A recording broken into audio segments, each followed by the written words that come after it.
Hello students, पिछले video के अंदर पार्षद सीमा नियम के बारे में आप लोगों को प्रारंभिक जानकारी दी गई थी।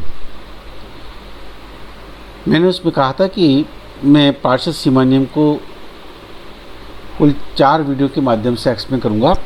इस वीडियो लेक्चर के माध्यम से मैं आप लोगों को पार्षद सीमा नियम की विषय वस्तु के बारे में जानकारी दूंगा।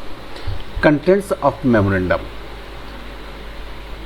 टेबल ए, अनुसूची प्रथम शेड्यूल फर्स्ट की टेबल ए के अकॉर्डिंग पार्षद सीमा नियम की विषय वस्तु के अंदर 7 बातों का 7 वाक्यों का उल्लेख होता है। The name close, the registered office close, the object close, the liability close, the capital close, the subscriber close and एक नया क्लोज और जुड़ा गया है, the nomination close. The nomination close 1% company के संबंध में जोड़ा गया है, क्योंकि 1% कंपनी के अंतर्गत नॉमिनी नॉमिनेट करना पड़ता है। जब कंपनी के पार्षद सीमा नियम को बनाया जाता है तो उस अभिदाता के द्वारा नॉमिनी नियुक्त किया जाता है, इसलिए नॉमिनेशन क्लोज भी इसमें जोड़ा गया है। अब अपन अध्ययन करते हैं इन सभी वाक्यों का, इन सभी क्लोजेस का विस्तार से। पहला क्लोज आया नेम क्लोज, नाम वाक्य। कंपनी को प्रथम व्यक्ति की संख्या दी गई है। हमने शुरू में पढ़ा है company is an artificial person. Company प्रथम व्यक्ति है और व्यक्ति की पहचान उसके नाम से होती है। प्रपोज कंपनी जो बनाई जा रही है उस कंपनी को किस नाम से पहचाना जाएगा, उसका क्या नाम रहेगा, तो इस क्लोज के माध्यम से हम कंपनी के नाम को निश्चित करते हैं। इस state the name of propose company, the name state in shall be name reserve for the company by the registrar. The name of company establishes identity of the company. In case of public company, company shall state the name of company with the limited as the last word and private limited in case of private limited company. 1% company को अपने नाम के साथ में, अगर वो private है तो प्राइवेट शब्द लगाना पड़ेगा, नॉर्मली प्राइवेट ही होती है, प्राइवेट शब्द लगाना पड़ेगा और साथ में उसको आगे ब्रैकेट में 1% कंपनी का उल्लेख भी करना होगा। कंपनी के पार्षद सीमा नियम का प्रथम वाक्य नाम वाक्य ही होता है। हमें कंपनी का नाम निश्चित करना है। नाम निश्चित करने के लिए फॉर्म संख्या INC फर्स्ट आई को भरकर निर्धारित शुल्क के साथ में ROC के पास में हमें प्रेषित करना पड़ेगा। उस फॉर्म में प्रपोज कंपनी के प्रायोरिटी के आधार पर 3 नामों का उल्लेख हम करते हैं। हम का मतलब है प्रवर्तक से। ROC इस प्रलेख को प्राप्त करने के पश्चात, इस फॉर्म को प्राप्त करने के पश्चात चेक करेगा कि नाम डिज़ायरेबल है, किसी भी दिशा में अनुपयुक्त नहीं है, तो किसी एक नाम के संदर्भ में कंपनी को परमिशन दे देगा। वह नाम अगले आवेदन करने की तिथि से 60 दिन तक के लिए कंपनी के लिए रिजर्व होगा। उस नाम से कंपनी को हमें रजिस्टर्ड करवाना पड़ेगा, इनकॉर्पोरेशन करवाना पड़ेगा। 60 दिन पश्चात रजिस्ट्रार ये नाम किसी अन्य को उपलब्ध करवा सकता है। कंपनी जिस स्वरूप की होती है उसको नाम के साथ में नाम के अंत में उसका उल्लेख करना पड़ता है। अगर कंपनी लिमिटेड लायबिलिटी की है तो उसको लिमिटेड शब्द यूज़ करना पड़ेगा। अगर कंपनी प्राइवेट है और लिमिटेड लायबिलिटी वाली कंपनी तो प्राइवेट लिमिटेड शब्द का उल्लेख करना पड़ेगा। 1% कंपनी है तो 1% के रूप में उसका नाम का उल्लेख करना पड़ेगा।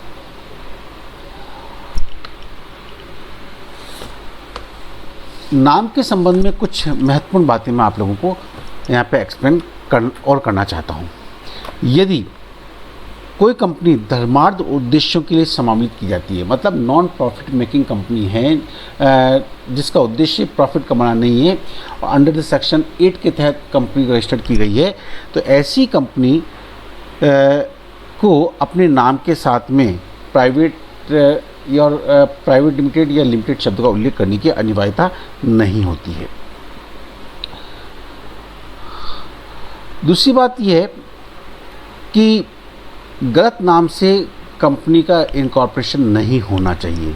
कई बार ये होता है कि कंपनी के नाम के आरक्षण हेतु गलत सूचनाएं प्रस्तुत कर दी जाती है और आरक्षण गलत सूचनाओं के आधार पर हो जाता है, जिसके परिणाम स्वरूप गलत नाम से अगर कंपनी पंजीकृत हो गई तो ऐसी कंडीशन में यदि अगर कंपनी का समावेशन नहीं हुआ है तो कंपनी के नाम के आरक्षण को निरस्त कर दिया जाएगा।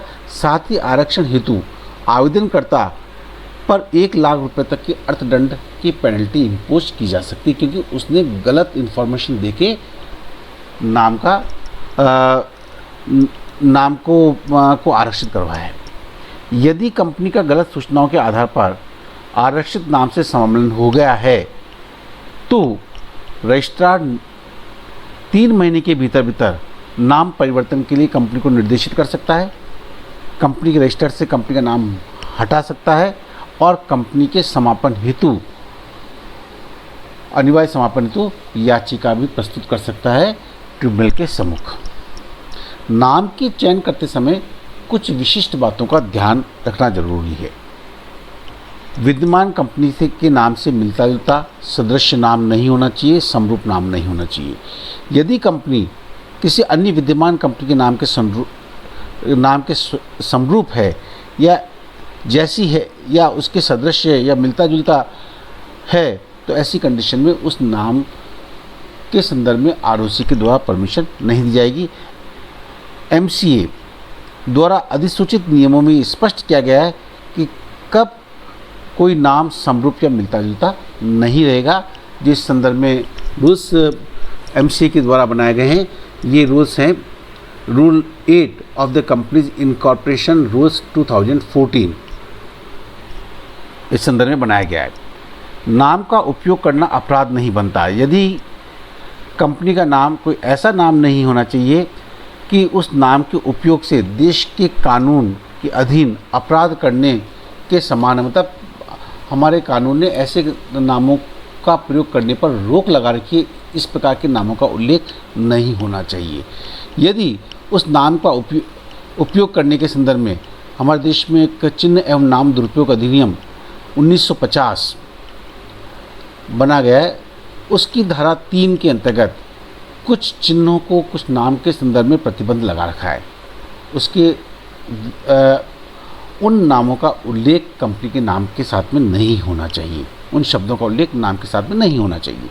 यदि वह नाम किसी पंजीकृत ट्रेडमार्क में सम्मिलित है और उसके स्वामी से उसके उपयोग के संदर्भ में अनुमति नहीं लिए तो ऐसे नाम का प्रयोग भी एक प्रकार से अपराध की श्रेणी में ही आएगा। यदि उस नाम में कोई ऐसा शब्द या शब्द सम्मिलित है जो जनता के किसी वर्ग के लिए अपमानजनक या आपत्तिजनक है तो उसको भी आईएनसी रूल नंबर 8 के पॉइंट नंबर 2 के तहत इसको भी एक अपराध की श्रेणी में माना गया है। कंपनी का नाम केंद्रीय सरकार की राय में अनडिजायरेबल भी नहीं होना चाहिए, किसी भी दशा में अनडिजायरेबल नाम नहीं होना चाहिए। सरकार के संरक्षण का आभास भी नाम के माध्यम से नहीं होना चाहिए। कि ऐसा नहीं हो कि नाम के अंतर्गत हम जिन शब्दों का प्रयोग कर रहे हैं, जिस रूप में हम नाम के अंतर्गत कुछ शब्द लिख रहे हैं, उससे लग रहा है कि सरकारी कंपनी है या इसको सरकार का संरक्षण प्राप्त है, ये भी इस प्रकार की बात दृष्टिगोचर नहीं होनी चाहिए। प्रतिबंधित उपयोग वाले शब्द का प्रयोग बिना केंद्रीय सरकार की परमिशन से नहीं किया जाना चाहिए। ये नाम के संबंध में महत्वपूर्ण बातें बतलाई गई है जो कंपनी के नाम को निश्चित करते समय की जाती है। तो प्रथम क्लोज के अंतर्गत हम कंपनी के नाम का उल्लेख करते हैं। कंपनी का दूसरा महत्वपूर्ण वाक्य होता है स्थान वाक्य। It is also known as a place, domicile, location और situation clause. This clause shall be specify the state in which the registered office of company is to be situated. देखिए, ये जो दूसरा क्लोज है वो कंपनी के पंजीकृत कार्यालय के स्थान को बतलाता है। किस राज्य के अंतर्गत कंपनी का पंजीकृत कार्यालय रहेगा, किस राज्य में कंपनी का पंजीकृत कार्यालय स्थापित किया जाएगा, इसका उल्लेख इस स्थान वाक्य में किया जाता है। पंजीयन तक पत्राचार हेतु इसमें अगर मान लीजिए हमने रजिस्टर्ड कार्यालय का स्थान निश्चित नहीं किया है तो पंजीयन के लिए तक किस एड्रेस पर कोरेस्पॉन्डेंस होगा उसका उल्लेख इसमें किया जाएगा।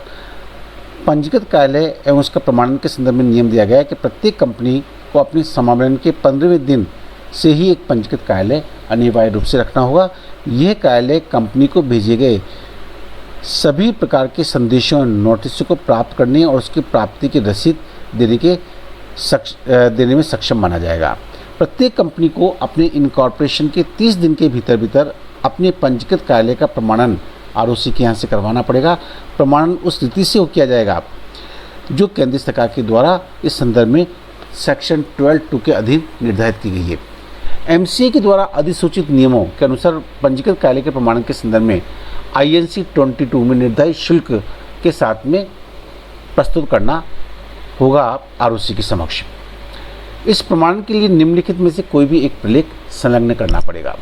अगर कंपनी का पंजीकृत कार्यालय स्वयं के स्वामित्व का है तो पंजीकृत कार्यालय के भवन के स्वामित्व का कंपनी के नाम से पंजीयन का प्रलेख लगाना होगा। यदि भवन किराए का है तो किरायानामा या लीज डीड एवं उसके साथ अधिकतम 1 माह पुरानी किराए के भुगतान की रसीद को संलग्न करना होगा। भवन के स्वामी अथवा उसके अधिकृत अधिभोक्ता द्वारा उस भवन को कंपनी के पंजीकृत कार्यालय के रूप में उपयोग करने का अधिकार पत्र तथा स्वामी एवं अधिभोक्ता के स्वामित्व या अधिभोक्ता अधिकार का प्रमाण भी साथ में संलग्न करना होगा।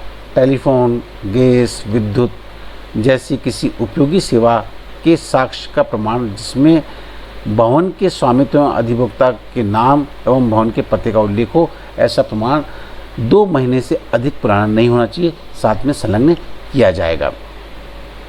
कंपनी के पंजीकृत कार्यालय का परिवर्तन कर किसी अन्य स्थान पर अगर स्थानांतरित किया जाता है तो उसका भी प्रमाणन कंपनी को करवाना निर्धारित समय में प्रमाणन करवाना पड़ता है। इसके लिए फॉर्म संख्या INC 27 हमें प्रस्तुत करना होता है। कंपनी के पंजीकृत कार्यालय का कंपनी को प्रकाशन भी करना पड़ता है। क्यों करना पड़ता है? देखिए, प्रत्येक कंपनी को अपने नाम एवं पंजीकृत कार्यालय के पते को अपने प्रत्येक कार्यालय अथवा कारोबार के स्थान के बाहर विशिष्ट स्थिति के अंतर्गत सुस्पष्ट भाषा में पेंट से लिखा जाएगा या उसको टांगा जाएगा या चिपकाया जाएगा। यदि उसमें उपयोग की गई भाषा उस क्षेत्र में सामान्य उपयोग में नहीं आती है तो उस क्षेत्र की सामान्य भाषा के नाम से भी कंपनी के नाम को पेंट करना होगा या टांगा या चिपकाया जाना जरूरी है। कंपनी के अपने नाम को सुस्पष्ट शब्दों में कंपनी की जो सार मुद्रा होती है, कॉमन सील होती है, उसमें एनग्रेव भी उसको करवाना होगा, खुदवाना उसको पड़ेगा। कंपनी के अपने नाम एवं पंजीकृत कार्यालय के पते अपना जो निगमीय पहचान संख्या है, सिन नंबर, उसका उल्लेख कंपनी के जितनी भी स्टेशनरी है, डॉक्यूमेंट्स है, इनके अंतर्गत अनिवार्य रूप से किया जाएगा। कंपनी की हुंडियाँ, प्रॉमिसरी नोट, विनिमय साध्य विलेख, इनमें भी नाम का उल्लेख कंपनी को करना होगा। कंपनी उन सभी प्रलेखों पर भी अपना नाम छपाएगी जो केंद्र सरकार के द्वारा निर्धारित किए गए हैं। एक कंपनी 1% कंपनी की दशा के अंतर्गत कोष्ठक के अंतर्गत 1% कंपनी का भी उल्लेख किया जाना जरूरी होगा।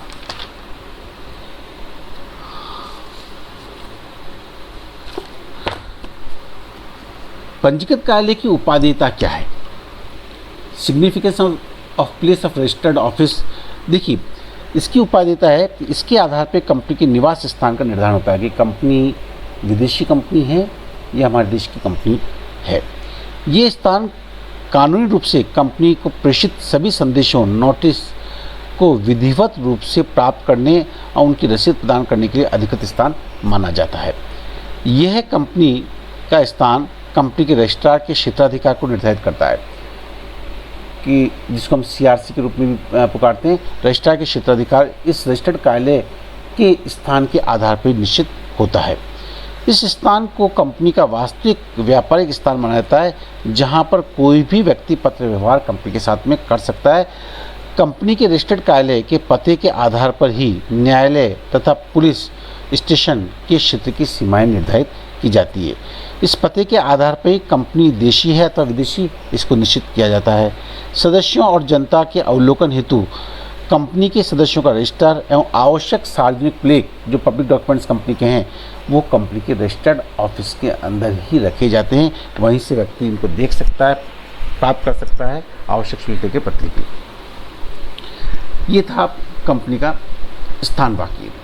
तीसरा वाक्य आता है ऑब्जेक्ट क्लोज। सब कंपनी के पार्षद सीमा नियम का उद्देश्य वाक्य सबसे महत्वपूर्ण वाक्य होता है। कंपनी की स्थापना क्यों की गई है, कंपनी के अधिकार क्षेत्र की सीमाएं क्या रहेगी, कंपनी के कार्य क्षेत्र की सीमाएं क्या है, कंपनी की कौन कौन सी शक्तियां हैं, ये सभी निर्धारित ऑब्जेक्ट क्लोज के माध्यम से होता है।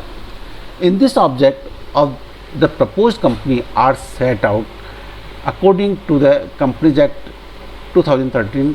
Object clause of MOA should state the object of company as follow.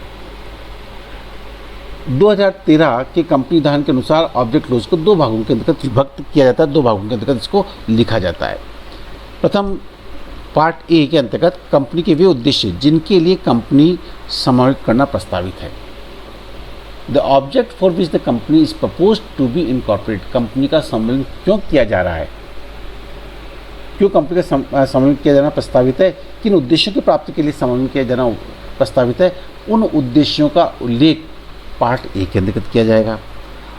Part B में अन्य कोई विषय या उद्देश्य जो इन उद्देश्यों को प्रोत्साहित करने के लिए आवश्यक माने गए हैं, उद्देश्यों को प्राप्त करने के लिए जरूरी माने गए हैं, अन्य उद्देश्यों का उल्लेख पार्ट बी में लिखा जाता है।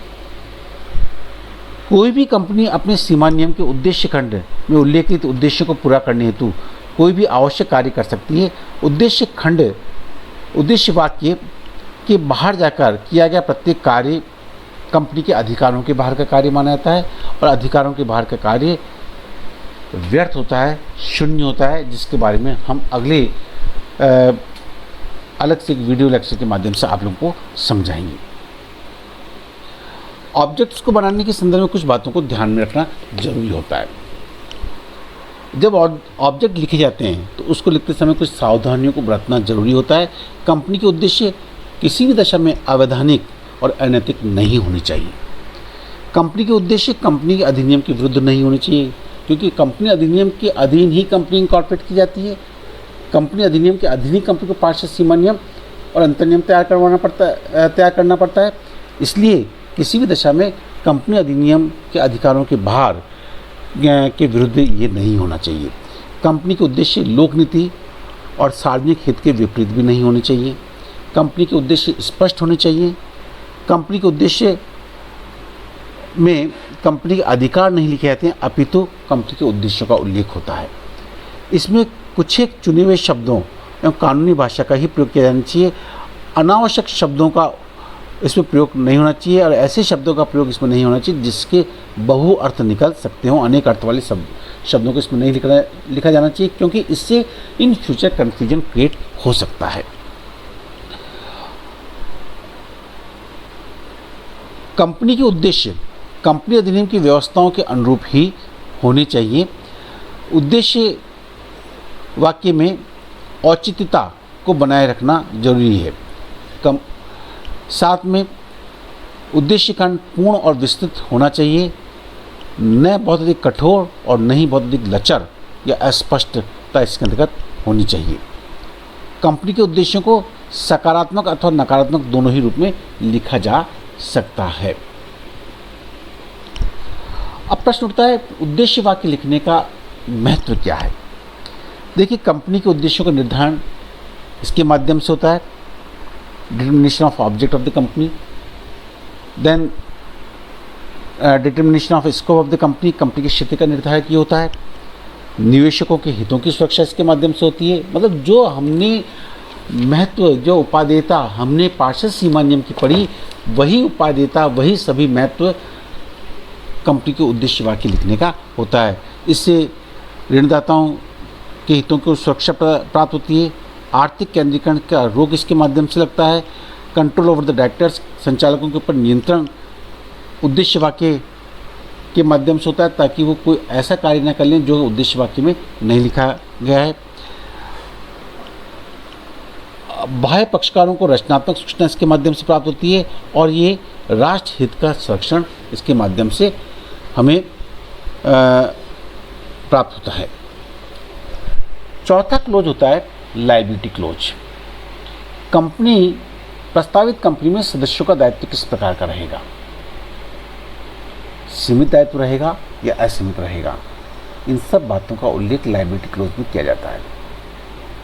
इसको मैं अलग अलग रूप में आप लोगों को एक्सप्लेन कर देता हूँ। इन case of company limited by the shares, अगर कंपनी अंशों के द्वारा सीमित दायित्व वाली कंपनी है तो इसे अपने दायित्व वाक्य के अंतर्गत लिखना होगा, it shall state that the liability of member is limited to the amount unpaid if any on the shares held by him. उसके दायित्व क्या रहेगा? उसके द्वारा ग्रहण किए गए अंशों की अद्यत राशि तक। कंपनी जीवन काल में उतना ही पैसा प्राप्त कर सकती है अपने अंशधारी से जो उसके द्वारा धारित किए गए अंशों के संदर्भ में अद्यत है, अदेय है, अनपेड है, उसको भी प्राप्त कर सकती है। दायित्व वाक्य में इसको लिखा जाएगा। इन case of company limited by the guarantee, अगर कंपनी गारंटी के द्वारा सीमित दायित्व वाली कंपनी है और जिसमें शेयर कैपिटल नहीं है, तो इसको लिखना पड़ेगा, it has to state that the liability of members is limited to the amount up to which every member undertake to contribute to the assets of company in the event of its being wound up. Company के समापन के समय प्रत्येक सदस्य का दायित्व क्या रहेगा? जो उसके नाम के आगे गारंटी राशि का उल्लेख किया गया है वह उसका दायित्व रहेगा, और दायित्व की उत्पत्ति कंपनी के समापन के समय ही होती है। इस बात का उल्लेख इस वाक्य में लिखा जाता है। अगर company limited by the guarantee है और इसमें शेयर कैपिटल है, तो इसको लिखना पड़ेगा कि प्रत्येक सदस्य का उसके द्वारा ग्रहण किए गए अंशों, अर्थात उसने जितने अंश लेने के संदर्भ में घोषणा की है उसके संदर्भ में देय राशि तक उसकी गारंटी है, उसका दायित्व रहेगा। वो दायित्व की उत्पत्ति भी कंपनी की समापन के समय ही होगी। इनकेस अगर कंपनी के पास में देयता अधिक है, दायित्व अधिक है और कंपनी के पास चुकाने के लिए पर्याप्त साधनों का अभाव है, संपत्ति प्राप्त नहीं है, तो ऐसी कंडीशन के अंतर्गत यहाँ पर गारंटी के द्वारा सीमित दायित्व वाली कंपनी में उसकी मेंबर्स के दायित्व की उत्पत्ति होती है। In case of unlimited company, MOA of the company shall state that the liability of its member is unlimited. इसका उल्लेख, अगर असीमित दायित्व वाली कंपनी है तो इसका उल्लेख करना होगा कि सदस्यों का दायित्व वहाँ पर असीमित है। नेक्स्ट क्लोज आता है कैपिटल क्लोज, पूंजी वाक्य। कंपनी अपने जीवन काल के अंतर्गत कुल कितनी पूंजी का निर्माण कर सकती है? जिस पूंजी से कंपनी को रजिस्टर्ड करवाया जाता है या जितनी पूंजी कंपनी अपने जीवन काल में जारी कर सकती है, उस पूंजी को हम अधिकृत पूंजी अथवा रजिस्टर्ड पूंजी के नाम से, रजिस्टर्ड कैपिटल या ऑथराइज्ड कैपिटल के नाम से हम उसको पुकारते हैं। इस क्लोज के अंतर्गत ये लिखा जाता है कि कितने अमाउंट से कंपनी का इनकॉर्पोरेशन कितनी पूंजी से कंपनी का इनकॉर्पोरेशन किया जा रहा है, अधिकृत पूंजी और रजिस्टर्ड पूंजी का उल्लेख इस क्लोज के अंतर्गत किया जाएगा। In this clause, the amount of capital with which the company is to be registered, the division thereof into the shares of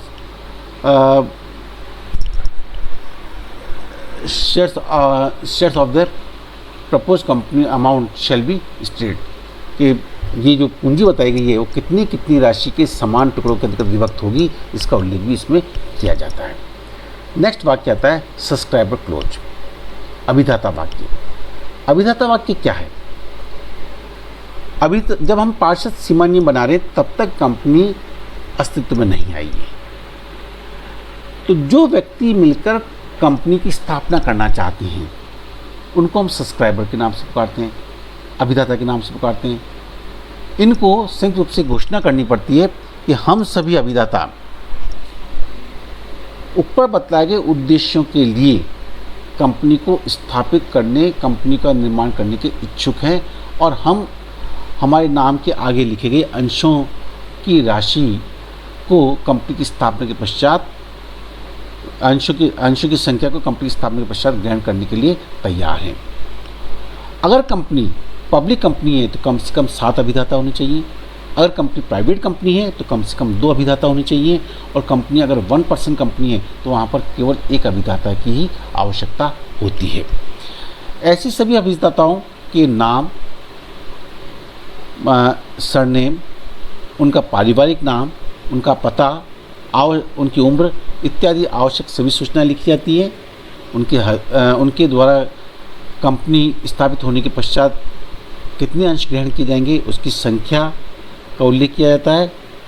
साथ में उनके हस्ताक्षर होंगे और हस्ताक्षर को कम से कम एक साक्ष्य के माध्यम से प्रमाणित भी किया जाएगा।